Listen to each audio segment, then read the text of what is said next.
Compartilhe essa mensagem.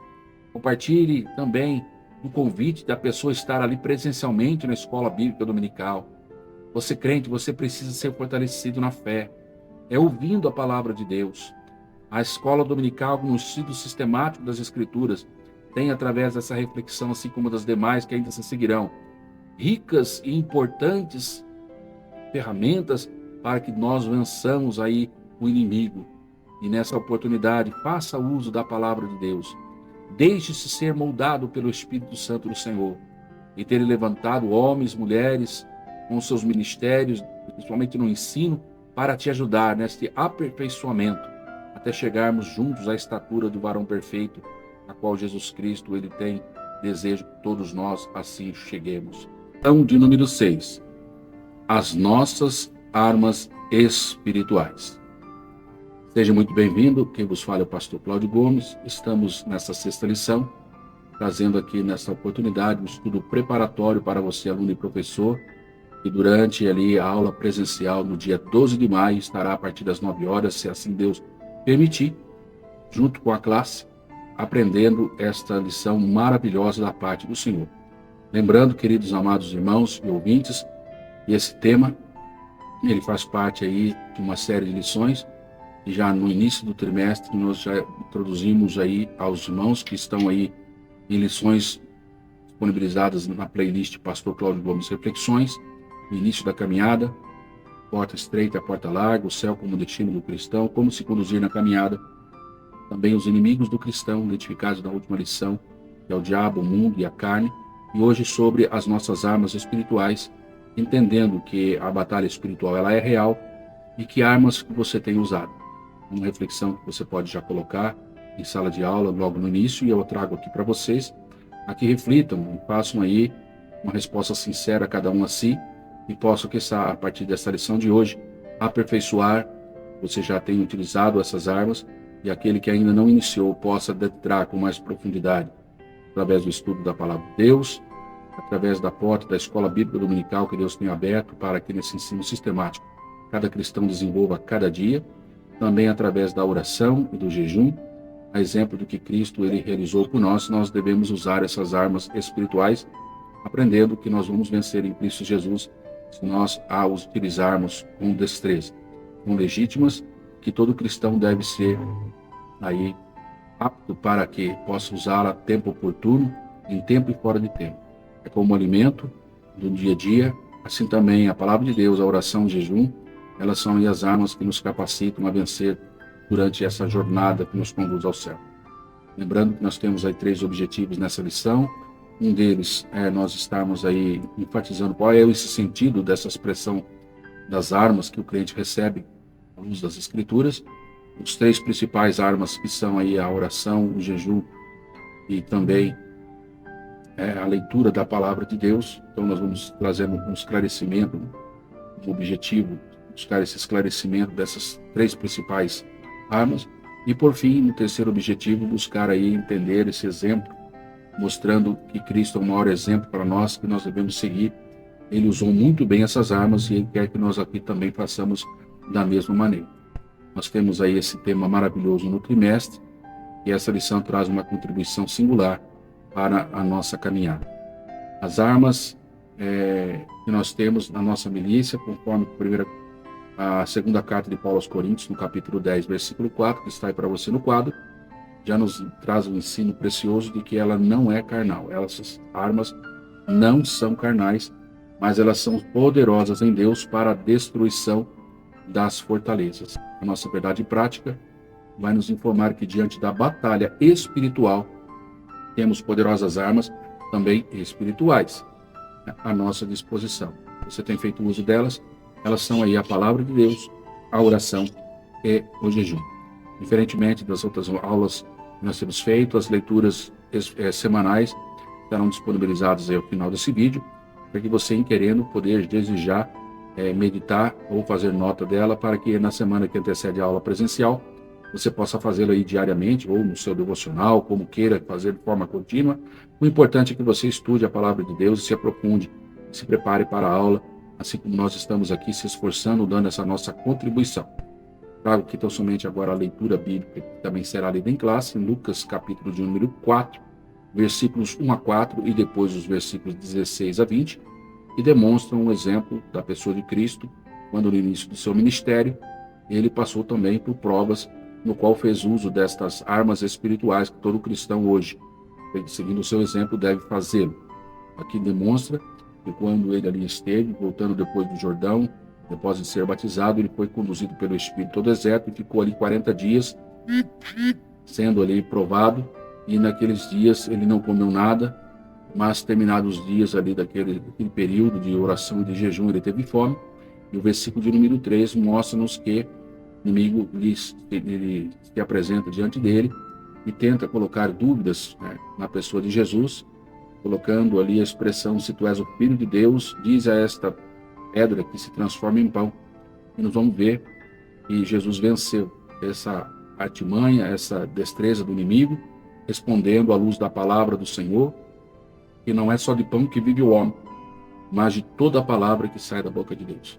Jesus ele não alimentou aquela semente de dúvida que o inimigo queria plantar em seu coração, pois ele tinha convicção daquele que era, e estava ali agora, ainda que no físico debilitado, pelo jejum e período que fez, mas porém fortalecido no espírito pela oração e pelo jejum. E então ele pôde ali vencer as batalhas, aquela provação, e foi ali um exemplo, e é ainda até os dias de hoje para nós, também estamos nesta caminhada cristã, em rumo ao céu. A partir do versículo 16 desse episódio, no capítulo ainda 4 de Lucas, nós vamos encontrar agora o próprio Cristo, cheio do poder, de virtude, ele adentrando na sinagoga, como de costume, e ele ali levantou-se para ler, e lhe foi dado, conforme o verso 17 diz, o livro do profeta Isaías. E quando ele abriu, e achou o lugar em que estava escrito que o Espírito do Senhor era sobre mim, pois me ungiu para evangelizar os pobres, para curar ali os quebrantados de coração. E o texto ainda vai dizer que a pregoar a liberdade aos cativos e a dar vista aos cegos, e pôr a liberdade aos oprimidos e anunciar o ano aceitável do Senhor. Interessante que quando o texto fala no versículo 20, quando ele termina de ler, ele encerrando ali o livro, e ele torna a dá-lo ali para aquele que estava ministrando ali aquela reunião, ele se assenta, mas os olhos ali, e os olhos de todos da sinagoga estavam fitos nele. Por quê? Porque eles viram que ali naquele momento estava se cumprindo aquilo que há mais de 700 anos atrás, ali o profeta Isaías havia profetizado. E agora em Cristo estava se cumprindo. Entendendo que ele é o nosso modelo, nós vamos seguir no estudo dessa lição, onde a palavra-chave significa armas, e como já colocado aqui para vocês no início, no primeiro objetivo, nós temos a enfatizar esse sentido dessa arma para o cristão, né? Nós vamos então entender, antes de entrar nessa expressão, está buscando aí o sentido da palavra, dar uma visão geral aqui a todos os irmãos. Isso você deve fazer também na sala de aula, naquilo que estaremos estudando, fazendo uma lembrança da lição anterior. É importante, como marca um ponto inicial, pois traz-nos aí a lembrança de que existe uma batalha que ocorre no mundo espiritual, existem inimigos a ser vencidos, e existem formas de como vencer esses inimigos, que tem que ser baseado com armas estrategicamente preparadas e colocadas a tempo para vencer a batalha contra esses que se levantam, de forma sutil, usando-se de situações de pessoas, o diabo, o mundo e também a nossa carne.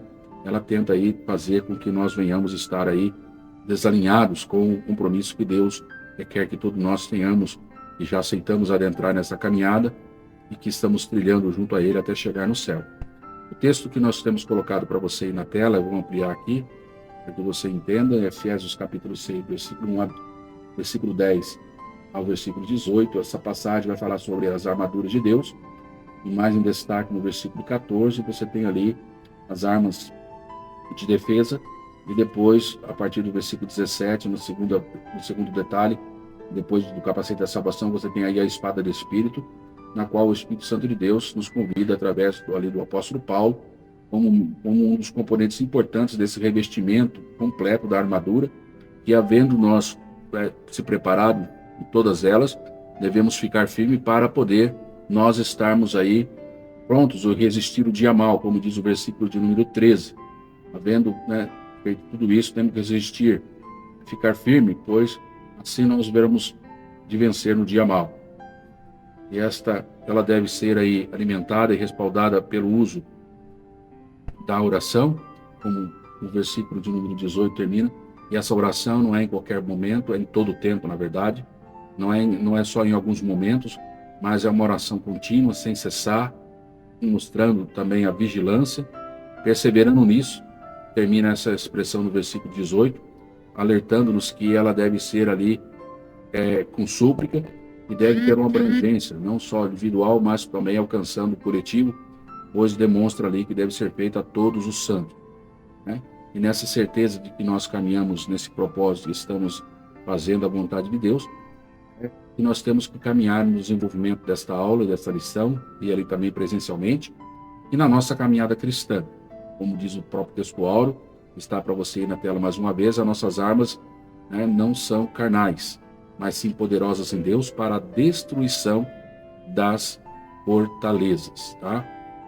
Nós vamos encontrar, queridos e amados irmãos, o apóstolo Paulo enfatizando aí no versículo 12 desse texto que você vê aí em destaque, que a noite é passada e o dia é chegado. Nós temos que rejeitar por as obras das trevas e devemos estar vestindo aí, vistamos-nos das armas da luz, né? Ele, o apóstolo Paulo, ele estava armado com um tremendo senso daquilo que o evangelho é, uma imensidão da graça que nele continha, do terror, do julgamento, e foi isso que lhe deu aí o poder e levantou acima de todas as artimanhas da sabedoria e da timidez da carne, né? E nesse sentido, o apóstolo Paulo deixa claro aí que a batalha que nós estamos travando, ela não tem a mínima possibilidade de ser vencida com a lógica na esfera humana, mas ela tem aí simplesmente o seu respaldo baseado na palavra, que nos ensina que nós vencemos através dela, através da oração e através do jejum. Somente com a capacitação que o Espírito Santo nos dá, adunada com essa disposição de cada cristão de fazer uso dessas armas espirituais, que nós estamos falando da oração, do jejum e da palavra de Deus, e a sabedoria divina revelada no coração dos seus servos, que abrem seu coração para Ele, e a partir dessa devoção e dessa obediência que se pode constatar os avanços significativos na vitória sobre toda a força do mal. Por isso o texto diz aí, andemos honestamente como que de dia, né? Não em glutonaria, em bebedeira, em desonestidade, nem em dissoluções, nem em contenda, nem por inveja, mas revestivos do Senhor Jesus, versículo 14, e não tenhais cuidado da carne e das suas concupiscências, ou seja, de seus desejos carnais. Então entendemos aí nesse versículo 14, que essa armadura também, ela representa o próprio Cristo, agindo e habitando dentro de nossos corações, sobre a nossa vida diária, constante na presença do Senhor. Queridos, em nome do Senhor Jesus, coloca isso na sua agenda e participe presencialmente dessa aula. Você já tem provado aqui quanta coisa Deus tem através da sua palavra para nos conceder. Nós vamos caminhar agora para o primeiro objetivo da lição, né, que nós alertamos após essa introdução. Então nós estaremos aqui enfatizando aí o sentido dessa palavra, né? Arma no contexto cristão. Nós vamos observar, queridos, aí, que existem aí, dentro desse conceito das armas do crente, temos 3 itens, onde nós vamos falar sobre as armas, a estratégia do inimigo e quem é aí o chefe de toda a força do mal. Você já aí consegue entender o quanto nós vamos aí procurar entender e crescer nesse conhecimento através desse tópico, né? Que armas são essas? Nós podemos classificar as armas aí como instrumentos de ataque e também como instrumentos de defesa. Eu procurei fazer essa figura, onde eu coloquei para vocês aí os destaques dessas armas, como elas se disponibilizam aí na Bíblia, nas Escrituras, seja, né, na batalha aí, nas defesas, no cuidado contra os inimigos físicos, ou até né, as flechas, as lanças, os dardos, todos aí sustentados com as referências que você pode entender que a base das Escrituras mostra aí, né? O escudo, o capacete, a couraça, as caneleiras, inclusive, aí, que protegiam ali os pés. Nesse texto, em 1 Samuel 17:6, ele é conhecido na Bíblia Almeida Revista Corrigida como grevas de bronze, né? E você vai entender, então, que, independente daquilo que, no passado, eles se utilizavam para ataque e defesa, né, os exércitos de todas as nações, nós temos aí a importância que o povo de Israel eles tinha também uma arma que era a obediência a Deus, né? Eles tinham uma diferença que também, para serem aí vitoriosos, eles necessitavam estar colocando aí Deus, o Senhor nosso Deus, a pessoa, o general de guerra, o Senhor dos exércitos, como o Senhor, a sua confiança depositada nele. Nós vemos isso, o Salmo de número 20, versículo 7, e mostra aí, né?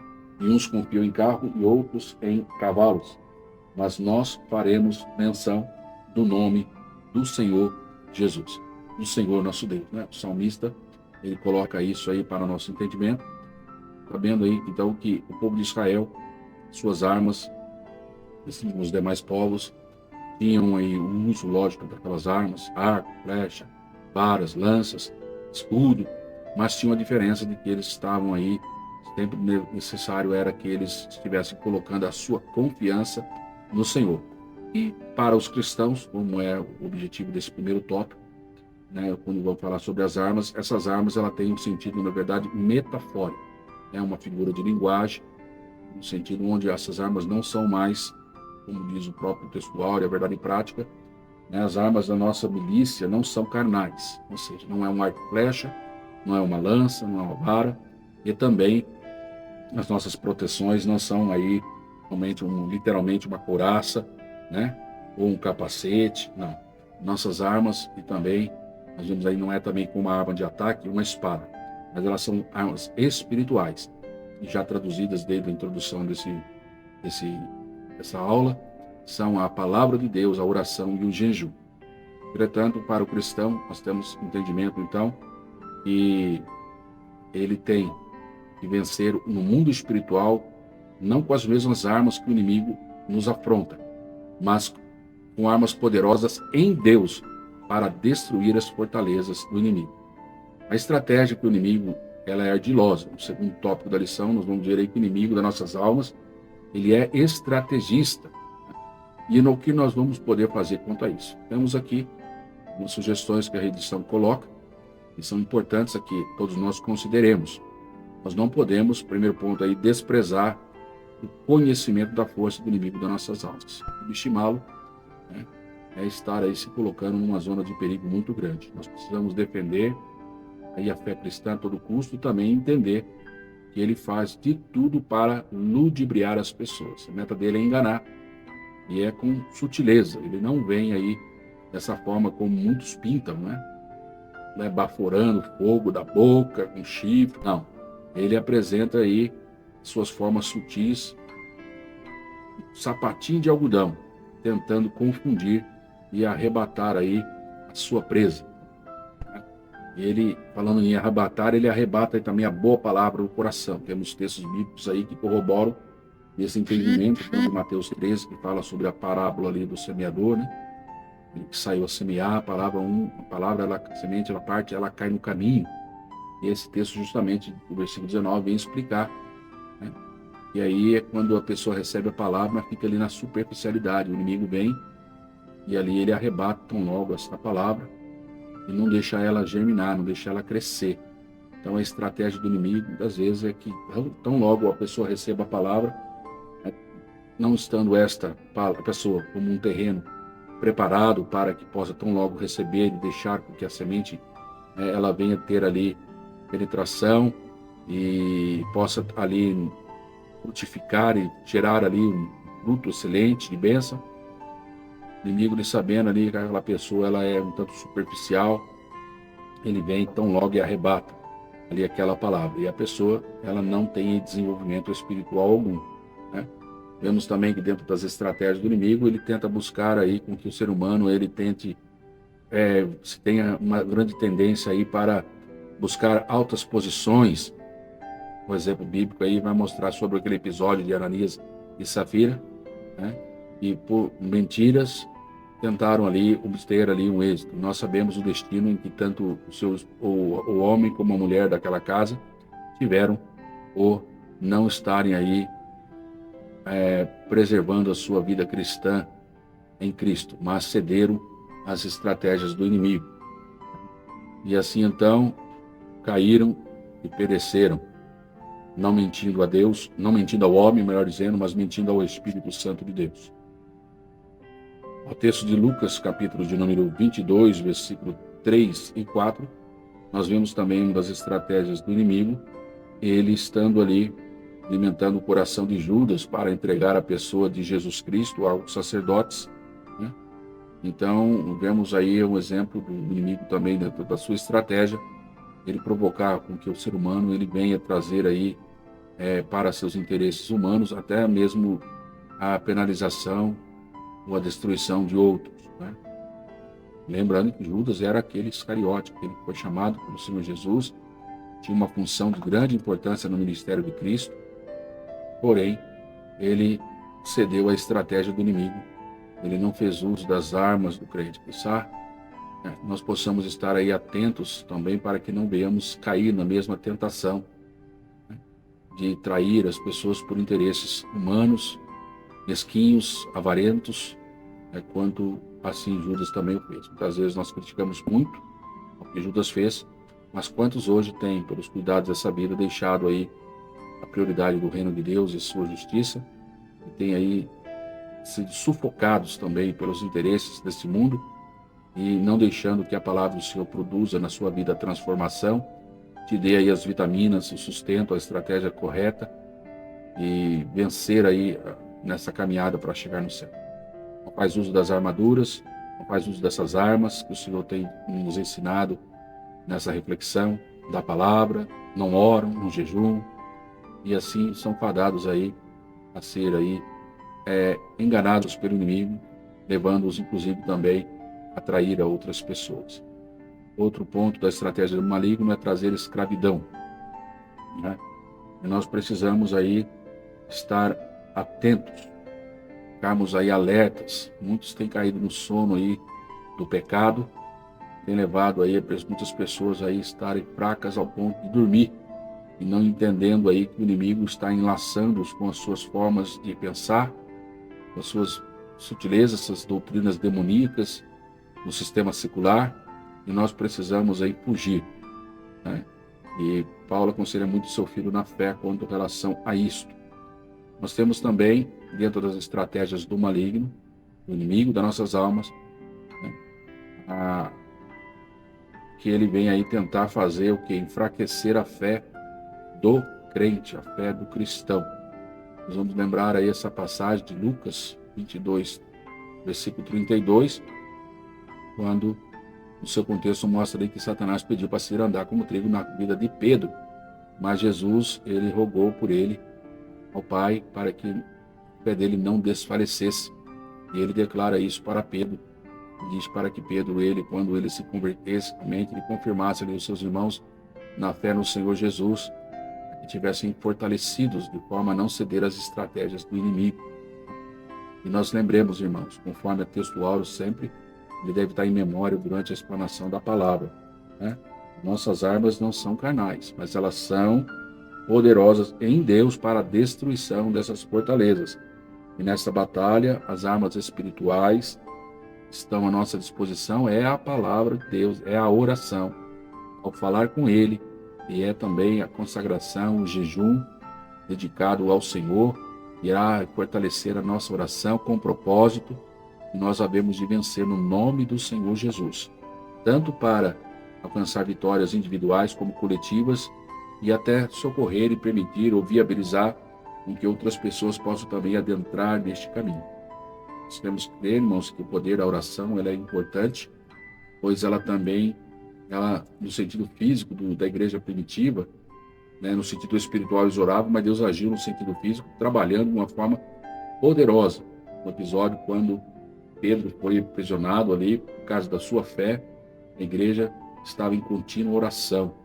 E Deus ali promoveu um livramento miraculoso, onde as cadeias se romperam, as portas se abriram, e ele foi ali liberto, porque tinha uma igreja que, unida em oração, rogava ao Deus que tudo pode. E assim, eles foram vitoriosos e Pedro liberto para a honra e glória do nome do Senhor. Por outro lado, a estratégia do inimigo é estar aí trazendo engano através de doutrinas demoníacas, né? Paulo, esclarecendo e alertando o seu filho na fé, diz no capítulo 4 da carta 1 Timóteo, versículo 1, mas o Espírito expressamente diz: às igrejas, né? A nós, todos nós que estamos aqui, que nos últimos tempos apostatarão alguns da fé, ou seja, aqueles que seguiam a Cristo, aqueles que seguiam a fé no Senhor, deixariam de seguir. Por quê? Porque deram ouvidos a espíritos enganadores, né? Uma das estratégias do inimigo é enganar. Espíritos enganadores e a doutrinas de demônios. Você vai entender como isso se dá e por que isso se dá. Uma pessoa que não busca a palavra, a pessoa não tem solidez, ela não conhece, ela não vai vencer o inimigo, porque a vitória vem pela fé em Cristo Jesus, na sua palavra. Uma vida de oração, uma vida de comunhão com Deus. Uma vida de oração é um diálogo, você fala com ele, ele fala contigo. E ele fala conosco através da palavra. E ela produz em nós um renovo, uma transformação, não fica na superficialidade. A oração, junto com a leitura e estudo da palavra de Deus, a ação do Espírito Santo, ela permite que esta palavra trabalhe e penetre e vá inclusive até a divisão da alma e do espírito. É a palavra que, segundo Hebreus, diz que ela é apta para discernir as intenções do coração do homem. Ela vai até os detalhes, até a divisão da alma, juntas e medulas. É a única apta para discernir os pensamentos e as intenções do coração. Paulo diz que ele não se envergonhava do evangelho de Cristo, pois ele era poder para a salvação do judeu e também do grego. Esse evangelho transformador, essa boa nova, que Deus em Cristo Jesus promoveu para que o homem fosse liberto das garras do diabo, dos demônios, e usufruísse de uma vida eterna, né, de uma esperança de vida eterna, até o dia que nós haveremos de ser transformados, nossa plena redenção, num corpo glorioso, tal qual Cristo teve, após ressurreto. Essa esperança de todo cristão até esse dia deve preservar na utilização, a sua vida na caminhada com o Senhor, a utilização dessas armas espirituais. Ele não pode abrir mão. Do contrário, ele será vencido pelo inimigo.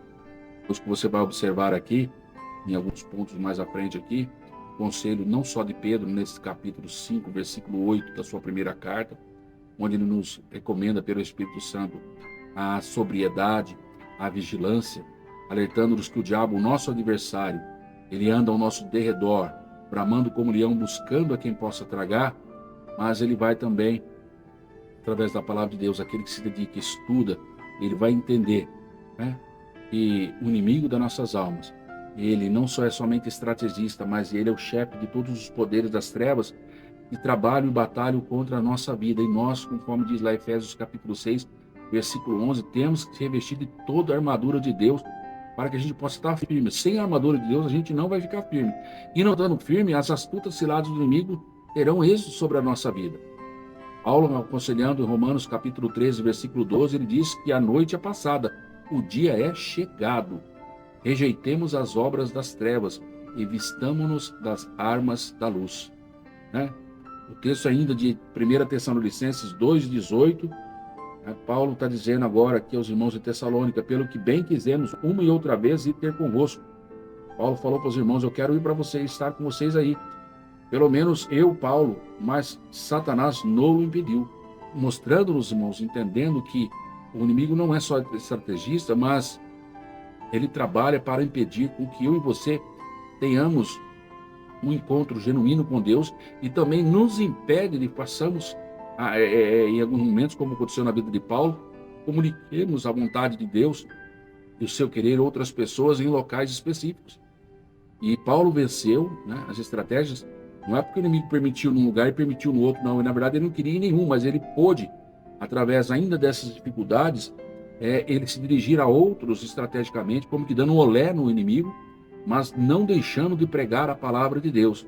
E é por isso, irmãos, que nós entendemos que Paulo, quando ele fala essas expressões, ele está mostrando para nós que existe aí um chefe que domina aí essa força do mal e que ele tem aqueles que trabalham também para ele e que nós precisamos estar alertas. Efésios capítulo 2, versículo 2, diz aí ainda que o inimigo das nossas almas, ele é o príncipe das potestades do ar. No outro tempo, ele diz aos irmãos que estão ali em Éfeso agora, vocês andavam segundo o curso deste mundo, segundo o príncipe das potestades do ar. Já ele que coordenava, ele que dizia o que você fazia, né? Do espírito que agora opera nos filhos da desobediência. Paulo está alertando aqui, mostrando para nós, pelo Espírito Santo de Deus, e aqueles que ainda têm rejeitado a Cristo, rejeitado obedecer a sua palavra. E é conhecido aqui nesse texto, são aqueles em que esse príncipe das potestades do ar trabalha, e trazendo o engano, né? Remetendo aí a filosofias humanas, a filosofias aí de contextos históricos, filosóficos, de culturas que parecem ser aí, num primeiro momento, até saudáveis, mas que na verdade colocam a pessoa de Cristo numa posição inferior a Deus, né, tendo ele simplesmente como só um exemplo, como um profeta, mas não como o verdadeiro Filho de Deus, único e unigênito Filho de Deus, né, que veio para morrer, pagar o preço da redenção minha e sua. E o Deus desses séculos, que, né, aqui conhecido como Príncipe da Potestade do Ar, mas que no próximo texto, quando Paulo fala lá em 2 Coríntios 4:4, chama-o de qual Deus dos séculos cegou o entendimento dos incrédulos, né? Ele está ainda até hoje, né, trazendo essa cegueira no coração, na mente de muitos que ainda não querem deixar que a luz do Evangelho resplandeça a glória de Cristo sobre as suas vidas. Irmãos, ninguém conseguirá chegar ao entendimento da plena vontade de Deus para a sua vida se ele não negar-se a si mesmo, se ele não aceitar se renovar a sua forma de pensar. Só assim nós vamos entender qual é a boa, perfeita e agradável vontade de Deus. É o fruto da ação do Espírito Santo que o próprio Jesus disse que rogaria ao Pai para que o enviasse o Consolador, e ele foi rogado, ele foi enviado, ele está em nossas vidas, ele está em nosso meio. É ele que nos convence da justiça, do pecado e do juízo, mostrando a realidade de que realmente o que é pecado e as consequências daquele que caminha, né, sem Deus, do destino que lhe está reservado. Mas que nós possamos deixar que o Espírito Santo continue trabalhando em nosso coração e possamos interceder por outras vidas que precisam ainda ser alcançadas pelo Senhor. Que o Deus desse século que cegou o entendimento desses incrédulos possa ser ali destronado na vida dessas pessoas, dessas famílias, para que ali o Evangelho não resplandecesse a glória de Cristo nas suas vidas, que é a imagem de Deus, e eles possam receber ali um impacto da glória do Senhor. Eu oro para que o inimigo das nossas almas seja aí repreendido dessas vidas, que correntes possam ser rompidas, e que escamas dos olhos possam cair, e que possam ver e contemplar a glória de Deus na pessoa de Jesus Cristo. Que o amor de nosso Deus Pai, que a compaixão e a misericórdia do Senhor, que se renova a cada manhã, ela venha alcançar também essas vidas. Por isso, conclamo você, querido irmão, querida irmã, a estudando a palavra de Deus, orar também, como diz o próprio texto que nós já colocamos aqui no final, né? Orando por todos os santos, depois de ser revestidos da armadura, estarmos ali sempre em oração, buscando a presença do Senhor, né? Fortalecidos na fé, a cada dia alimentando-se da palavra. A fé, queridos, conforme Romanos capítulo 10, ela vem pelo ouvir, e ouvir a palavra de Deus. Compartilhe essa mensagem, compartilhe também o convite da pessoa estar ali presencialmente na escola bíblica dominical. Você crente, você precisa ser fortalecido na fé, é ouvindo a palavra de Deus. A escola dominical, no estudo sistemático das Escrituras, tem através dessa reflexão, assim como das demais que ainda se seguirão, ricas e importantes ferramentas para que nós vençamos aí o inimigo. E nessa oportunidade, faça uso da palavra de Deus. Deixe-se ser moldado pelo Espírito Santo do Senhor. E ter levantado homens, mulheres, com seus ministérios, principalmente no ensino, para te ajudar neste aperfeiçoamento, até chegarmos juntos à estatura do varão perfeito, a qual Jesus Cristo ele tem desejo que todos nós assim cheguemos. E o papel nosso, como está escrito no texto, na carta lá de Hebreus, capítulo de número 3, estou abrindo aqui para ler junto com vocês, Hebreus capítulo 3, o conselho divino é que enquanto é dia, versículo 13, antes exortai-vos uns aos outros todos os dias, durante o tempo que se chama hoje, para que nenhum de vós se endureça pelo engano do pecado, mas que possamos, irmãos, exortar-nos uns aos outros todos os dias. E naquela ferramenta que eu estava dizendo aqui aos irmãos, a qual o Senhor tem levantado homens, mulheres, para aí, lá, ser aí instrumentos que vão estar ajudando nos aperfeiçoamento cristão. Deus vai dizer aí para nós, através do versículo de número 13, e esse aperfeiçoamento é até que nós cheguemos à unidade da fé. Até que nós cheguemos à unidade da fé. Todos tenhamos a mesma fé e o conhecimento do Filho de Deus, a varão perfeito, à medida da estatura completa de Cristo. Só assim, irmãos, vai se cumprir o versículo 14, para que não sejamos meninos inconstantes, levado à roda de todo o vento de doutrina e pelo engano dos homens, e com astúcia enganam fraudulosamente. É os meios pelo qual o inimigo usa homens, pessoas, situações, e que ele semeia a sua palavra, sua mensagem de engano. Nós precisamos, irmãos, estar então deixando de ser alimentados, moldados pela palavra. Frequente a escola dominical. Você vai vencer o Deus desse século, em nome do Senhor Jesus. Nós vamos aí adentrar, depois que estudamos então esse primeiro tópico, onde nós aprendemos sobre as armas aí, né, do crente, que ela tem um sentido metafórico. Agora nós vamos partir para aí o tópico de número 2, né, aprendendo aí essas 3 principais armas espirituais do cristão para vencer. A palavra de Deus é a primeira, a oração a segunda e o jejum a terceira, né? A palavra de Deus, né? Nós estamos aí no quadro aí, essa palavra, essa também consta na nossa lição, a expressão que nós devemos ser nutridos e solidificados com a palavra de Deus. Você vê aí que o Senhor próprio Jesus Cristo, que em Mateus 4, ele venceu ali o inimigo pela palavra de Deus. Vamos observar também que o apóstolo Pedro, ele aconselha que nós também possamos vencer da mesma forma.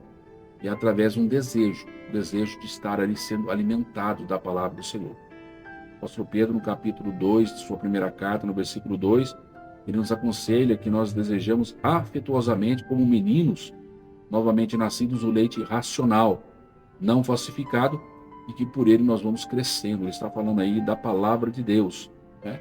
E quem, como diz o texto aí, ó, quem se rende, eu vou colocar para você aí na tela, né? Abre aspas aí, ó, quem se rende à palavra de Deus experimenta a influência frutífera da verdade divina, né? Aí está dizendo que uma vez nós estando nutridos, estando solidificados pela palavra do Senhor, nós, firmados na rocha que é Cristo, nós vamos resistir todo tipo de influência maligna, toda armadilha, toda astúcia do inimigo com suas estratégias, né? Nós vamos saber se nós estamos aí realmente preparados. É o dia da prova. O próprio Cristo ensinando através do registro que nós temos ali no Evangelho de São Mateus, capítulo de número 7, versículos 24 e 25, você vai encontrar a palavra do Senhor dizendo para nós, e ele compara ali todo aquele que escuta a palavra do Senhor e as pratica, ele compara com um homem prudente que faz a sua casa, ou edificou a sua casa sobre a rocha. No dia da batalha, no dia da luta, no dia onde a chuva vem, onde ali nessa forma metafórica ele compara, né? Ali corre onde as águas se avolumam, correm os rios, sopram os ventos, aquela casa, né, mesmo sendo combatida com todas essas intempéries, ela não cai. Por quê? Porque ela está edificada sobre a rocha. O Jesus compara que todo aquele que escuta a sua palavra e as pratica, ele assemelha a esse homem prudente, o qual fez essa casa na rocha. E nós temos que ter a certeza de que esta palavra ela tem que ser nosso alimento todos os dias, assim como também a oração. Nós vamos ver vários exemplos bíblicos que de tarde, de manhã e ao meio-dia, não só o salmista ele orava, clamava, né, e ele tinha certeza que Deus o ouviria, né, e ele ouvirá a minha voz. Nós vamos ver também Daniel, que orava 3 vezes ao dia, razão pela qual as pessoas se irritaram contra ele, não podendo aí nada contra ele naquilo que ele fazia, tentaram aí molar e fizeram uma lei, instigaram o rei a assinar ali um decreto, que não se adorasse, nem servisse, nem se prostrasse perante qualquer outro, se não fosse ali aquela estátua e adorasse ao rei, seria lançado ali nas covas dos leões. E nós vamos ver aí o exemplo que Daniel era um homem que orava 3 vezes ao dia. Ele se dedicava, ele tinha uma vida de oração. E mesmo sobre os ataques, né, de olhos invejosos, de pessoas malignas, que ali naquele reino ali existia, e armou aquela situação em que levou Daniel à cova dos leões, ele teve vitória, porque ele olhou para a convicção que ele tinha na presença de Deus, e ele sabia que ele confiava, que ele servia, e ele perseverou e continuou orando. Ele foi preso pela oração, mas na cova ele não desistiu de orar, e ali Deus lhe deu vitória. O rei pela manhã, quando chegou ali ansioso, porque ainda que ele assinou aquele decreto, ele gostava de Daniel, e ele ecoou ali a sua voz, né, para ali saber se Daniel ali estava. E Daniel pôde gritar ali do fundo daquela cova: vive ao rei, que o Deus a quem eu sirvo, né? Ele veio ali e tapou a boca dos leões. Daniel, ele era um homem de oração, Deus usou ele poderosamente. E esse exemplo nós temos ainda no Novo Testamento. Nós vamos ver daqui a pouco. O nosso maior exemplo é Cristo, e também ele venceu, ele orava e orou, e ele intercedeu por mim e por você. E ele quer que nós também continuamos nessa mesma intimidade com o Pai, orando ao Pai no nome do Senhor Jesus, para que também, assim como todos os profetas no Antigo Testamento, como os exemplos dos irmãos e discípulos e apóstolos do Novo Testamento venceram, tal como exemplo de Cristo, nós possamos continuar também vencendo, né? E a expressão é que nós oremos de vez em quando? Não. O texto bíblico em Efésios 6:18, ele fala que é em todo o tempo, com toda oração e súplica.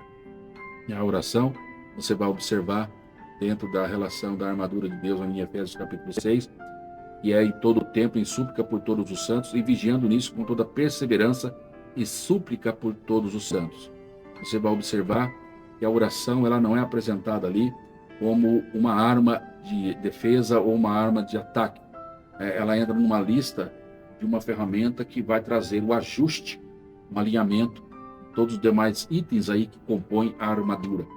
É através da oração que nós vamos buscar direção a Deus em como nós usarmos adequadamente o escudo da fé. É através da oração que nós vamos buscar a direção para que Deus nos dê a forma de como nós devemos cingir os nossos lombos com a verdade. É através da oração, querido irmão, que nós vamos aprender a usar ali adequadamente, ter os nossos calçados, nossos pés calçados na preparação do Evangelho.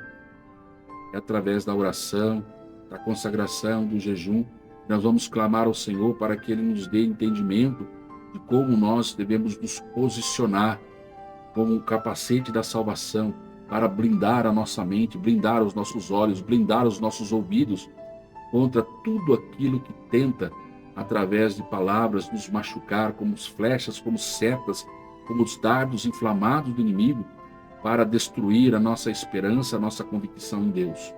É através da oração que nós vamos ter a habilidade para ajustar todos esses itens, inclusive a manejar a palavra do Senhor.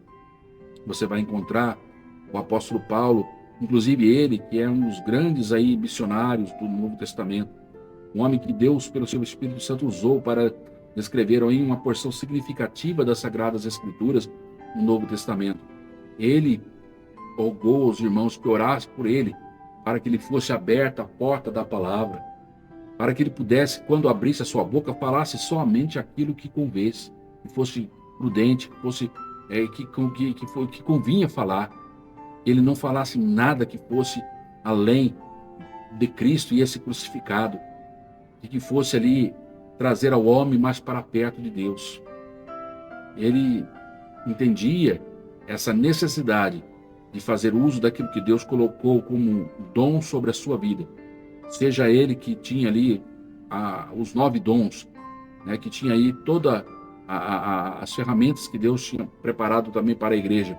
Se não fosse através da oração, ele não tinha condições de colocar isso em prática.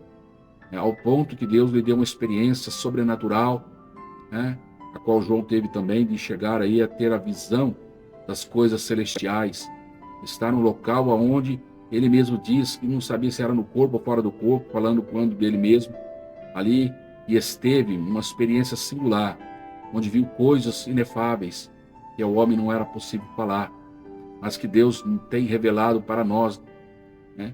Coisas grandes e firmes que nós não sabemos a cada dia. revelou para João ali na ilha de Patmos. E ele tem, pelo seu Santo Espírito, revelando a nós, nos enchendo de esperança, de um dia querer morar nesse céu em que eles haviram ali e visualizaram coisas maravilhosas.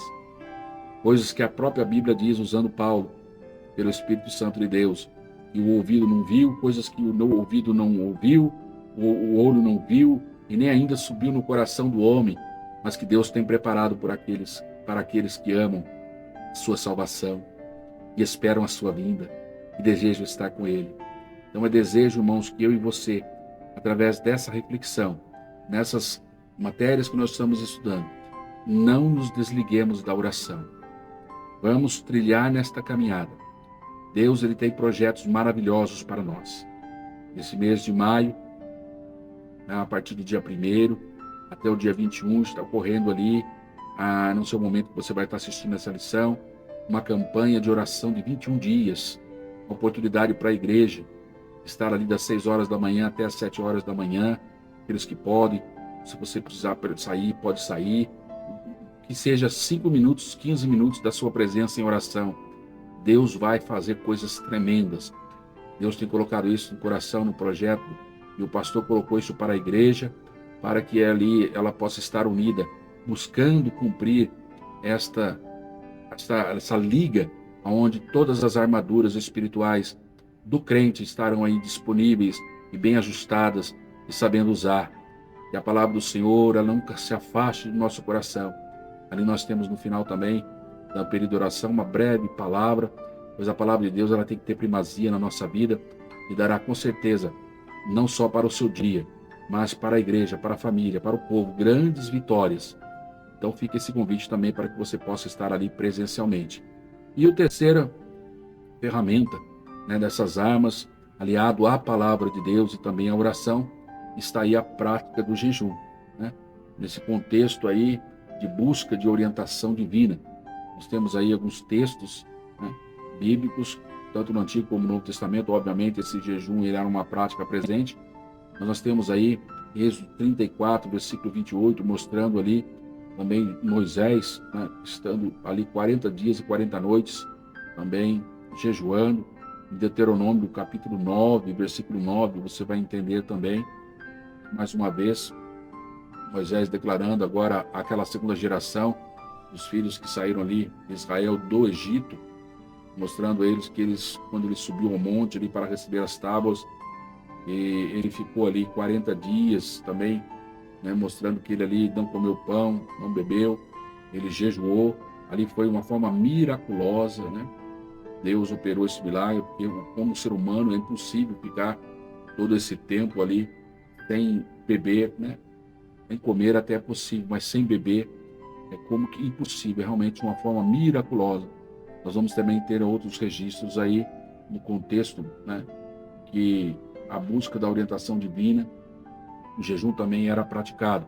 Temos aí 2 Samuel, capítulo 12, versículo 16 a 23, nós vamos encontrar um texto onde Davi, nesse episódio, ele busca ali orientação para consolo da direção de Deus sobre a vida ali daquela criança, seu filho. Ele jejuou, ele passou a noite ali prostrado ali, para buscar ali a interceder por aquela causa. Deus lhe desse orientação do que ele deveria fazer. Contudo, ali nós sabemos que aquela criança ela veio a falecer. Tudo nós entendemos ali. E mesmo assim, ele não abriu mão do uso das armas espirituais.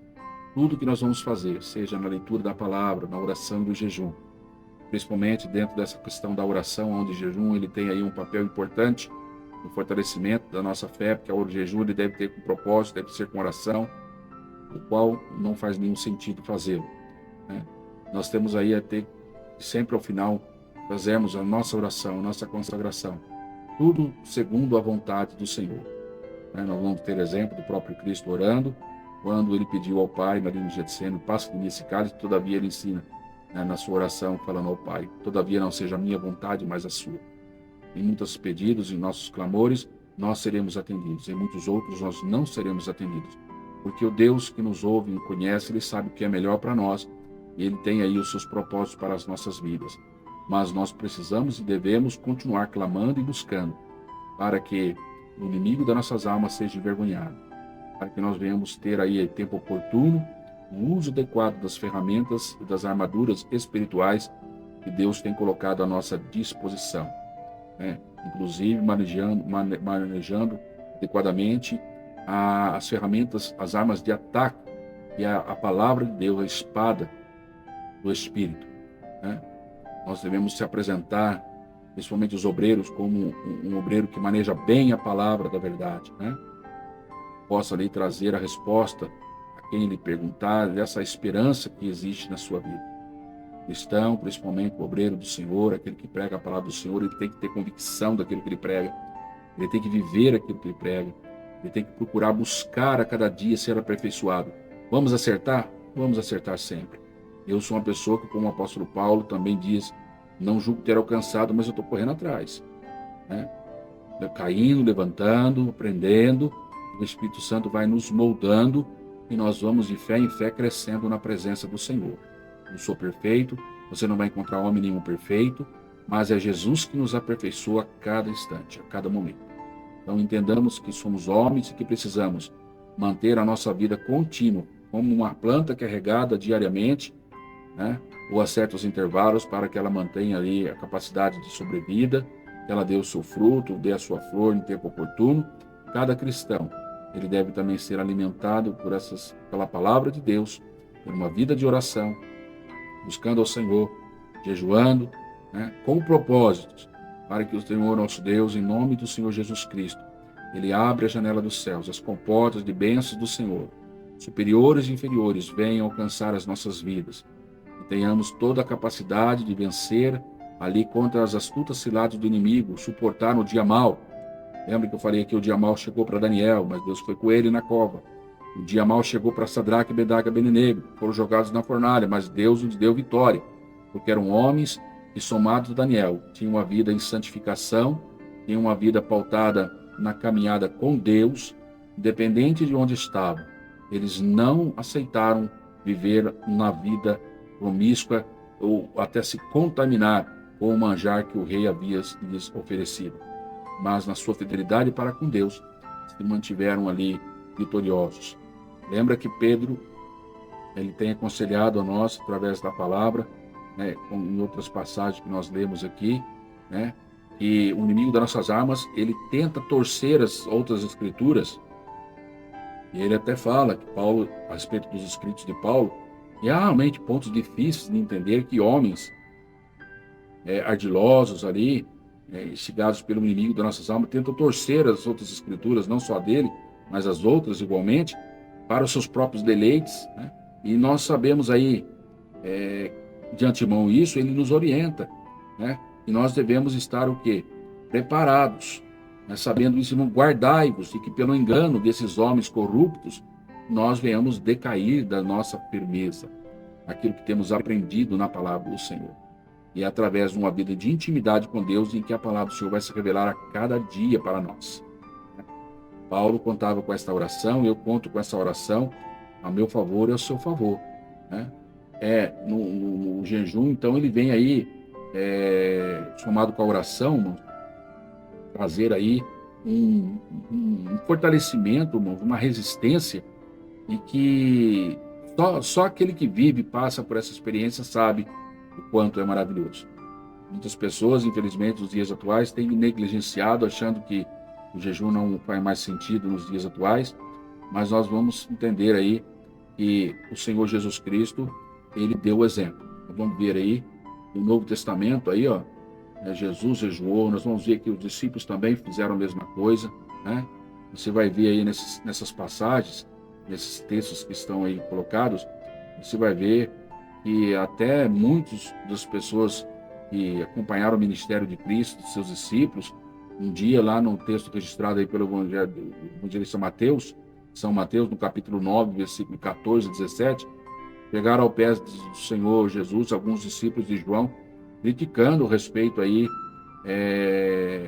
da postura dos discípulos de Jesus, porque eles diziam que nós jejuamos, e os fariseus, inclusive, jejuavam muitas vezes, e eles estavam ali criticando que eles não visualizavam os discípulos de Jesus jejuando. E Jesus Cristo ali, né, traz ali uma resposta àquelas pessoas. Por que, porventura, andar triste os filhos das bodas? Eles estavam com Jesus, o esposo está com eles, né? Mas dias virão, diz Jesus em resposta àqueles que trouxeram essa indagação a respeito dos discípulos, porque eles não jejuavam ali, como os fariseus o faziam, né? Eles diziam ali, mas dia virá em que o esposo será tirado, então eles vão jejuar, né? E nós sabemos que Jesus Cristo, ele foi ali levado à cruz do Calvário, ele padeceu ali, e os discípulos foram para a oração, né? Estavam ali cercados, fechados ali na casa com medo, mas orando, né? E a partir de então a igreja passou a viver também na prática do jejum, na dependência da oração, tal como Jesus vivia, como exemplo deu, para que eles pudessem também ter a sua comunhão com Deus. E isso você vai observar em que nos demais textos aí, como nós temos colocado para vocês aí na tela, Lucas 5, versículo 33 a 39, você vai ver ali e também nesse episódio,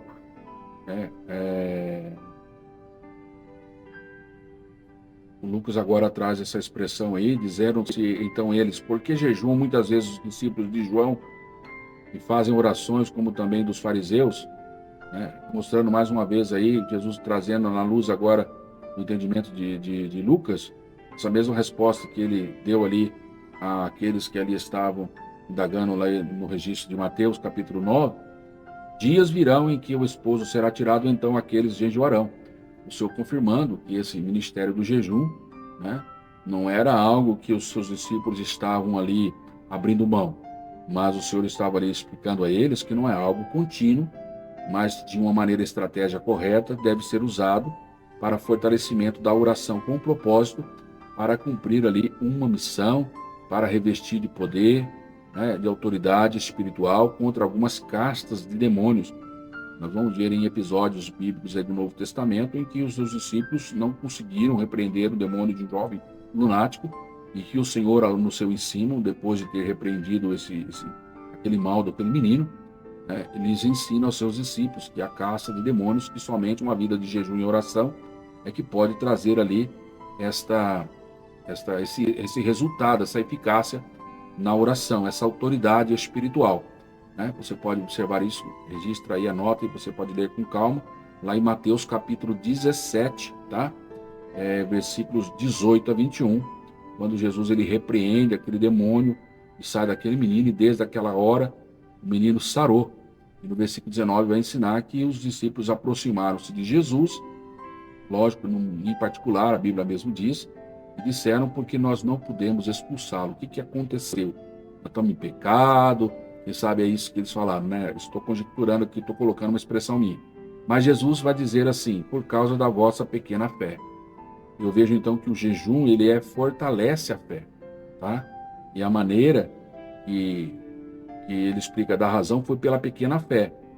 E porque em verdade vos digo que se tiveres fé como um grão de mostarda, direis a este monte, passe daqui para acolá, e ele há de passar, e nada vos será impossível. Ele está falando de uma fé resistente, de uma fé que não tem dúvida, né? E assim o versículo 21 ele fala, mas essa caça de demônios não se expulsa senão pela oração e pelo jejum. Entendendo que a oração e o jejum, ele vem fazer a carne ser mortificada e a fé vem a ser aí amplificada. Ela vem aí ser tunada, vamos assim dizer. E aí, com certeza, né, o Senhor, quando a pessoa ali for usada pelo Espírito Santo de Deus para repreender os demônios, curar os enfermos, né, colocar as mãos ali para repreender e libertar aquelas vidas, toda a caça de demônios será sujeita, pois ele estará com a sua fé fortalecida pela oração, pelo jejum e pela palavra de Deus, que aquela pessoa lê, pela aquela pessoa estuda, e principalmente pela fé que acrescenta quando a pessoa ouve a palavra do Senhor. E ouvir é no sentido de atender, de praticar, né?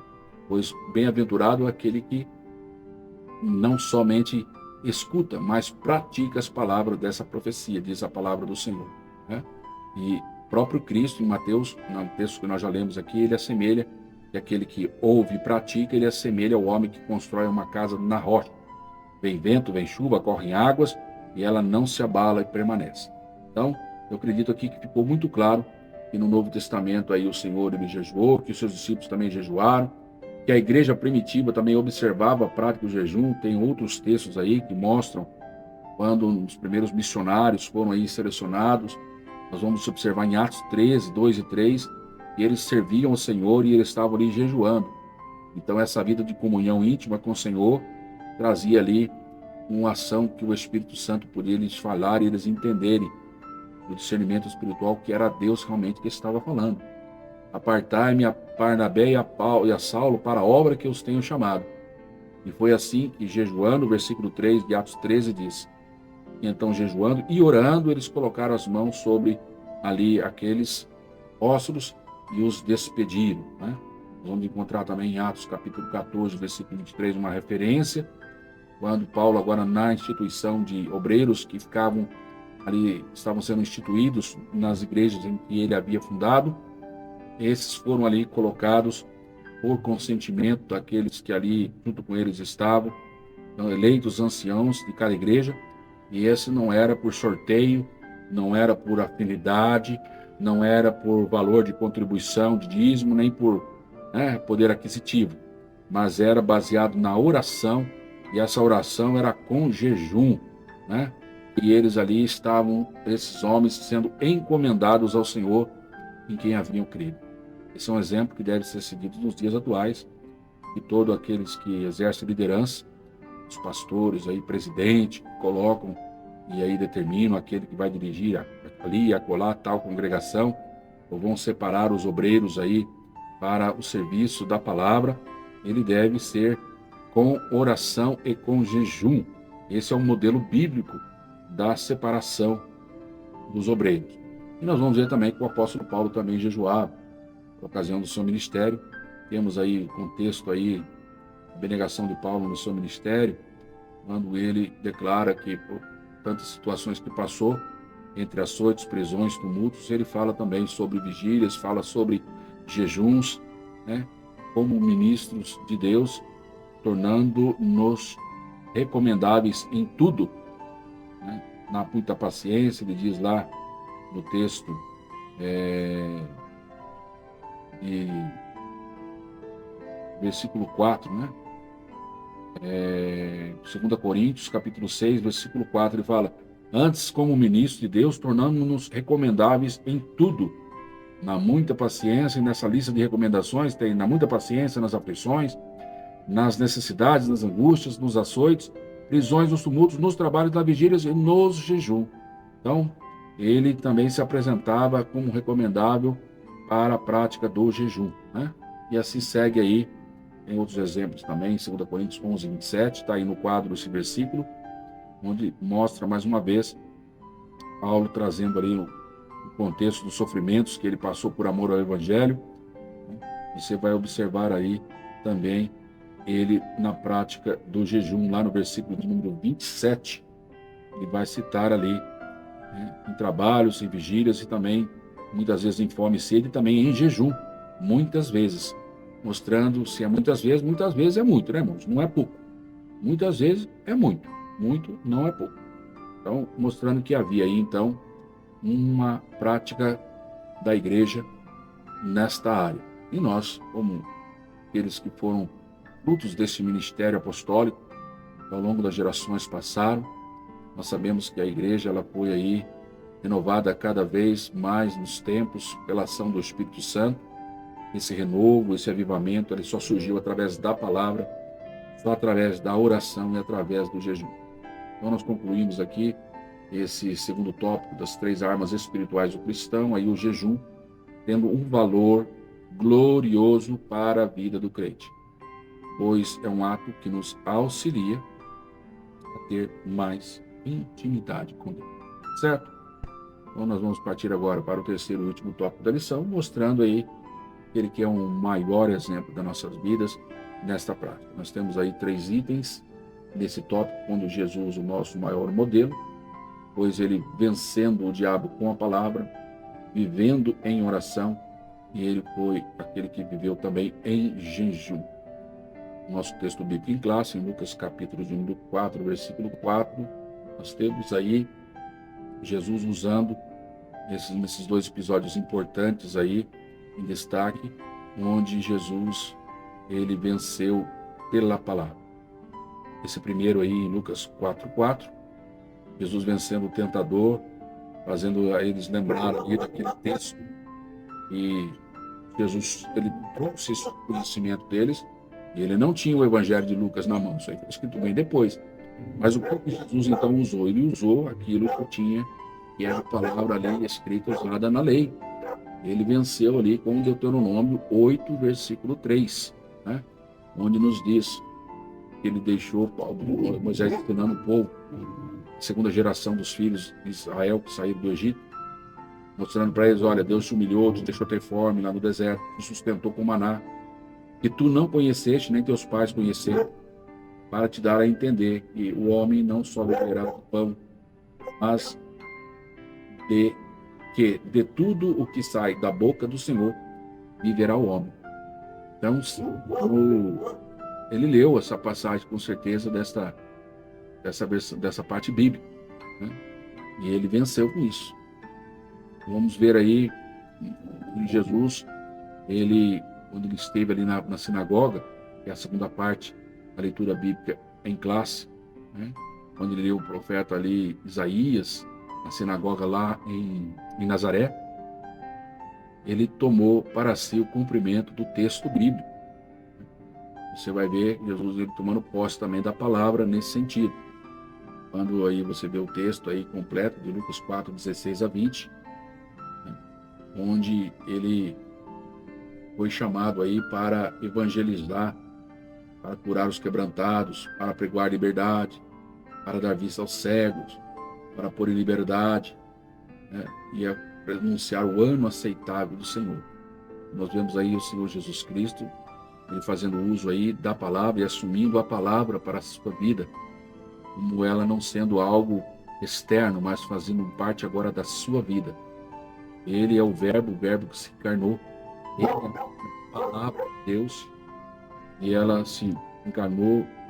Vimos, como diz o João, a sua glória como a glória do unigênito do Pai, cheio de graça e de verdade. Ele fez uso aí, lembrando, nesse momento, ele leu Isaías 61:2, está para você aí na tela, tá? Então, o nosso Senhor Jesus Cristo, meus irmãos, ele deixou claro nesses episódios, nesse registro que nós temos aí na leitura em classe, que os princípios da palavra do Senhor, a palavra de Deus, ela deve estar presente na nossa vida, tanto na minha vida como na sua vida, na nossa batalha contra o inimigo das nossas almas, né? E é nesse contexto que o apóstolo Paulo também, ele vai nos aconselhar a nós, da mesma forma que Cristo usou, nós tomarmos aí a espada do Espírito. E essa espada é a palavra de Deus, a única arma de ataque na armadura do cristão, conforme está lá em Efésios capítulo 6, versículo 17, nós já citamos aqui aos irmãos, mas eu volto a colocar para você aí na tela, aí, ó. O Espírito do Senhor Jeová está sobre mim, né? Mas aqui o próximo aqui. Tomai, pois, o capacete da salvação e a espada do Espírito, que é a palavra de Deus. Veja aqui uma arma poderosa e eficaz, provém do Espírito Santo de Deus, tá? Nós temos aí 2 Timóteo 3:16-17, que toda a escritura divinamente inspirada é proveitosa para ensinar. Ou como que ela tem poder? Ela é poderosa para redarguir, ela é proveitosa para também corrigir, ela é proveitosa para instruir em justiça, para que o homem de Deus seja perfeito e perfeitamente instruído para toda boa obra. Então nós vemos aí que Jesus Cristo é um exemplo para nossas vidas, né? Um homem que venceu o diabo com a palavra, nós sabemos de vencer também. O evangelista Lucas também vai mostrar agora para nós que Jesus também se retirava em lugares desertos aí para orar.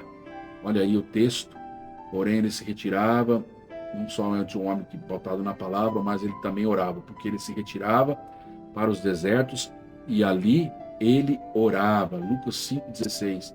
Lucas 6:12 fala que naqueles dias subiu ao monte a orar e passou a noite em oração a Deus.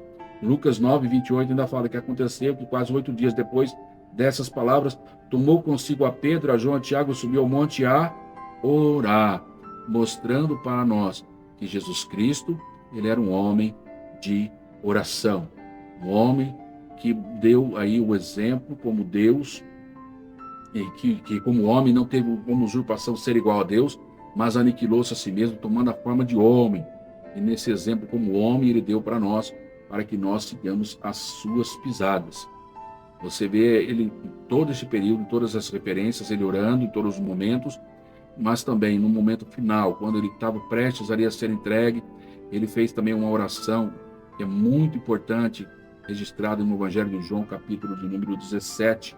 Eu vou ler somente alguns versículos com você, vou colocar na tela, para mostrar esse Jesus maravilhoso, que é o nosso exemplo, que vivia em oração. E olha, irmãos, que é tão maravilhoso esse texto que eu vou colocar para vocês, que você vai ver que ele já ali, quase mais de 2000 anos atrás, praticamente, ele já estava ali olhando a mim e a você, porque ele estava ali orando por mim e por você, e eu vou provar isso para você. Olha aqui o texto que está para você aí na tela. Quer ver, ó? Olha aqui, que glória. Eu rogo por eles. Ele está falando por aqueles que estavam ali com ele. Não rogo pelo mundo. Ele não estava falando pelo mundo como aquele sistema que se opõe a Deus. Não. Mas por aqueles que me deste, porque são teus. Lá no versículo 20 desse capítulo 17, ele diz: Senhor, ele está orando a Pai, a Deus. Eu não rogo somente por estes, mas também por aqueles que pela tua palavra hão de crer em mim. Você entende que Jesus estava orando por você neste momento? Glória a Deus por isso. Aleluia. Para que todos... E qual era a oração dele, queridos? Preste bem atenção. Qual era a oração de Cristo? Ele orava para que todos fossem um. Como tu, ó Pai, o és em mim e eu em ti, que também eles sejam um em nós, para que o mundo creia que tu me enviaste. Eu lhe dei-lhes a glória que a mim me deste, para que sejam um, como nós somos um. Vejam, se você quiser orar e eu quiser orar de acordo com o exemplo de Cristo, oremos para que todos nós sejamos um. Porque quando nós oramos para que nós sejamos um, assim como Ele é com o Pai, irmãos, não haverá o eu, só haverá o nós. Não haverá lugar para soberba, não haverá lugar para arrogância. Você entende aí, irmãos, o quão é importante nós orarmos segundo a palavra? E esse Jesus que dá-nos aqui nesse tópico um exemplo da oração. E um homem que viveu a palavra e que também viveu a vida de oração. Ele nos deu um exemplo importante aqui dentro dessa reflexão. Irmãos, são raros os textos em que nós encontramos essa expressão, para que o mundo creia que tu me enviaste. Outro episódio que eu me recordo dessa passagem de expressão semelhante, igual peso, foi quando ele ora ali em São João capítulo 11, diante daquela situação em que Lázaro estava ali há 4 dias, já cheirando mal. E ele diz para Lázaro: vem para fora. Mas antes, quem se recorda da oração que ele fez ao Pai? Pai, eu bem sei que sempre me ouves, mas para que esse povo creia que tu me enviaste, eu vou dizer para que Lázaro saia. Ele diz: Lázaro, sai para fora. Ou seja, aquele milagre aconteceu para que aquele povo cresça, que ele for enviado pelo Senhor. E a oração que o Senhor Jesus faz agora aqui em São João capítulo 17, o evangelista deixa registrado no versículo 21, expressão de Jesus Cristo: para que todos sejam um, como tu, ó Pai, o és em mim e eu em ti, que também eles sejam um em nós. Mas para quê? Ele explica: para que o mundo creia que tu me enviaste. Irmãos, quando eu e você pedimos ao Pai: Senhor, que eu seja um com o meu pastor, que o meu pastor seja um comigo, que eu seja um com a minha irmã, que eu seja um com a minha liderança, que eu seja um com aquele meu irmãozinho mais pequeno de idade, ou aquele mais experiente de vida, que eu seja um com aquela denominação A, com aquela denominação B, mas que seja um. Ele não está falando para ser um dentro da denominação que você está seguindo, não.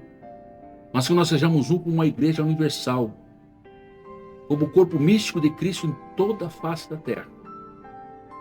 Se nós chegarmos a esse ponto, irmãos, nós vamos estar mostrando para o mundo, e o mundo vai crer que Jesus foi enviado para cumprir a sua missão. Uma das grandes dificuldades em que, infelizmente, muitos ainda não tiveram encontro com Cristo, é porque nós cristãos, distribuídos nas diversas denominações, pregamos a palavra, mas não vivemos a palavra. Principalmente nesta união em que o Senhor remete a que todos nós sejamos um com o Pai. Não é o pensamento da igreja A nem B, nem da doutrina da igreja A, da doutrina da igreja B. Mas seja um em nós, como eu sou em ti, e que também eles sejam um em nós, para que o mundo creia que tu me enviaste. Veja a responsabilidade da igreja e que ela precisa, como um corpo, né? E que nós somos seus membros, cada um particularmente somos seus membros, e particularmente somos membros também um dos outros, nós temos de responsabilidade naquilo que se refere ao mundo, às pessoas que estão aí fora, ainda terem não crido no Evangelho. Não crer que Jesus Cristo foi enviado por Deus Pai. Pense nisso, igreja. Veja que essa oportunidade desse tópico, além de entendermos que Jesus ele era um homem que vivia na palavra e que era um homem de oração, ele nos traz aqui dentro dessa passagem uma responsabilidade muito grande quando nós chegarmos à unidade que Cristo quer, que Deus deseja para a nossa vida. Assim, eu vou ler mais uma vez, para que sejam um, ele rogou ao Pai. Eu quero que você se some em oração comigo agora. Pai, me ensina a ser como tu, ó Pai, o foi em Cristo, é em Cristo. E nós também sejamos um na sua pessoa, Pai. Sejamos um na sua pessoa, Deus Filho. Sejamos um na sua pessoa, Deus Espírito Santo. De forma que o mundo creia que o Senhor foi Jesus Cristo enviado para a salvação de todo aquele que nele crê. E que nessa unidade nós possamos viver para a honra e glória do nome do Senhor. Irmãos, olha o que Jesus Cristo fez. Ele falou para o Pai, eu dei-lhes a glória que a mim me deste, para que sejam um como nós somos um. Quando nós chegarmos, irmãos, a esta unidade, nós vamos ver coisas grandes, firmes que Deus tem para revelar para as nossas vidas e através de nós. E o nome do Senhor há de ser glorificado. Igreja, pensa nisso. Igreja, reflita nisso. E Deus há de abençoar grandissimamente a sua vida. Temos aí o exemplo de Lucas 23, 34, Jesus dizendo, Pai, perdoa-lhes, dentro do ministério da oração de Jesus, Pai, perdoa-lhes porque eles não sabem o que fazem. E retirando as suas vestes, lançaram-lhe sorte. Jesus, nesse momento, ele estava sendo crucificado. Muitas vezes nós queremos achar motivo para orar no momento somente que a gente está em bonança. O momento que Jesus tinha ali para dar ai, para dizer, chorar de dor, ele estava intercedendo por aqueles que estavam lhe atacando. Que o Senhor me dê a mim, que Deus dê a você, esse mesmo sentimento que houve em Cristo Jesus. Você pode estar sofrendo ataques, você pode estar sofrendo injúrias, você pode estar sendo aí negligenciado pelo homem. Você se sente aí afastado, você se sente aí jogado de lado, mas Deus está te vendo. O homem pode não te ver, mas Deus está te vendo. E assim, tal qual Davi, no tempo oportuno, Deus o colocou ali na posição. Deus assim há de fazer também na minha vida e na sua vida. O que nós precisamos é continuar centrados no centro da vontade de Deus, perseverando no exemplo de Cristo, estudando a palavra, orando, jejuando, e Deus em tempo oportuno vai nos dar a vitória. Vamos ver outro exemplo aí. Lucas capítulo 22, 31 e 32. Temos aí o relato bíblico onde o Senhor diz para Simão, que era Pedro, que Satanás havia pedido ali para se andar ali na sua vida. E ele intercedeu por Pedro, para que ele não desfalecesse na sua fé. Mostrando o exemplo que eu também devo orar, e você também deve orar, pelo nosso próximo, pelos nossos irmãos, para que o Senhor não permita que o inimigo venha se andar nas suas vidas, mas para que eles possam verdadeiramente se converterem na presença do Senhor, numa atitude genuína, de intimidade com a palavra, na vida de oração e também em jejum. Lembrando que jejum, irmãos, nós vamos ver aí, não há tempo aqui de discorrer, e não é tema exclusivo dessa lição, Mas como armas espirituais, você pode depois explorar e entender aí que existem vários tipos de jejum, né? E que não estão aí ligados tão somente a estar aí com a ausência de um alimento, uma privação de alimento por um tempo. Nós vamos ver aí diversos tipos, né, de renúncia, e que são classificados também como jejum, para que você possa praticar, né? Eu deixo aqui uma liçãozinha de casa, para que você também aí possa, né, trazer na sala de aula, se assim quiser, um texto bastante conhecido para aqueles que são leitores da Palavra de Deus, que quer aprofundar um pouco sobre o jejum genuíno, né? O Senhor espera. Eu quero deixar aqui para que você estude o texto lá do profeta Isaías, tá? Isaías, capítulo de número 50, 58, né? Você pode ler aí a respeito do jejum. Leia aí a partir do versículo de número 3, né? Dizendo: por que jejuamos nós e tu não atendas para isso? Você vai ver que é uma indagação, né, fora feita ali ao Senhor, e ele vai responder pela boca do profeta Isaías quais as razões dele jejuando, as suas orações ali em jejum, eles não eram atendidos. Você vai ver ali a profundidade daquilo que eu estou dizendo a você, o tempo que não nos permite desenvolver, que é muito profundo, o verdadeiro jejum que o Senhor se agrada, né? Que nós temos aí muito a aprender dentro dessa área, mas que são armas espirituais para que nós tenhamos vitória. Nós vamos ver aí também que Jesus, além de nos dar esse exemplo de intercessão, da oração, ele também orou por aqueles que se encontravam junto ali ao túmulo de Lázaro. Nós já comentamos um pouco, mas nós vamos ver aí esse texto, quando ali ele rogou que tirassem as pedras, ele deu graças ao Pai por haver sempre ouvido. Ele fala: te dou graças porque sempre já me ouve. Ele agradeceu a Deus acima de tudo, e ele depois, por causa daquela multidão, ele pediu para que aquele milagre acontecesse. E assim o Senhor operou aquele milagre. Ele sabia com certeza o valor da oração, e é por isso que ele se dedicava aí falando com Deus. E nesse sentido o Senhor também conta conosco, comigo, com você, com todos nós, para que nos dediquemos à prática da oração. E ele ainda deixou algumas recomendações importantes, né, mostrando para nós ali que essa dedicação nós também deveríamos reservar aí um local adequado. Não que é o local que faz a diferença, mas selecionar um local que pudesse trazer ali uma certa privacidade, um horário onde você tivesse condições, como eu também tivesse condições de buscar ali a Deus sem nenhuma interferência, pois essa é a oração também que Cristo, a orientação, melhor dizendo, que Cristo também, Jesus nos deu. Mateus 6,6 registra isso: quando tu orares, palavras do próprio Senhor e Salvador Jesus Cristo, você entra no seu aposento, fechando a tua porta, ora a teu Pai que te vê ali, que vê o que está oculto, e teu Pai que vê o que está oculto te recompensará.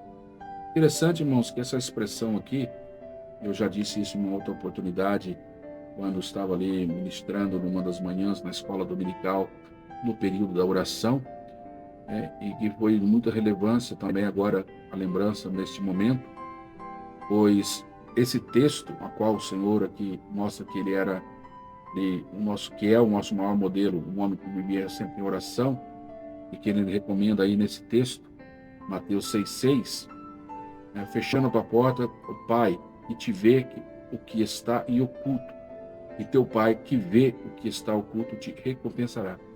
Veja aqui que ele não registra, o Jesus Cristo, ele não fala, quando você orar e estiver ali no teu aposento, e fechando a tua porta, ora, que ele vai te escutar ali em oculto, e que o teu Pai que te escuta em oculto, ele vai te recompensar. Não. Ele vai ver. Veja aí que o Senhor, nosso Deus, ele está observando, antes de nos ouvir, a nossa intenção, nosso propósito. Lembra-se daquela oração de Daniel, né? Quando lhe foi respondido o que lhe foi comunicado, desde o dia que você sentou no seu coração e me buscar, já tinha recebido a ordem de vir trazer a resposta para você. Foi impedido, você continuou na perseverança. Deus mandou ali o Miguel para nos ajudar e mensagem, né? Deus propiciou ali a via de comunicação e chegar até você aqui essa resposta. Mas o Senhor viu a oração, viu ali a intenção, e o Senhor continua vendo a minha e a sua intenção nesse propósito. E Ele é aquele que nos recompensa. Nesta atitude, em orando, colocarmos, através desse ato, uma identificação, uma prova diante de Deus, e nós estamos depositando nele a nossa confiança. Essa é uma prova prática que Ele vê a nossa atitude de estar ali em buscando e reservado com Ele, a nossa dependência dEle. Eu às vezes falho nisso, no sentido de, nas orações, falar muito mais que eu quero viver na dependência do Senhor, e eu declaro, Senhor Jesus, a minha total dependência do Senhor, mas na minha vida, muitas vezes prática, dia a dia, eu tenho falhado, às vezes, nessa oração, nessa prática da oração, né? Na frequência, no reservado, e o Senhor, Ele conclama todos nós.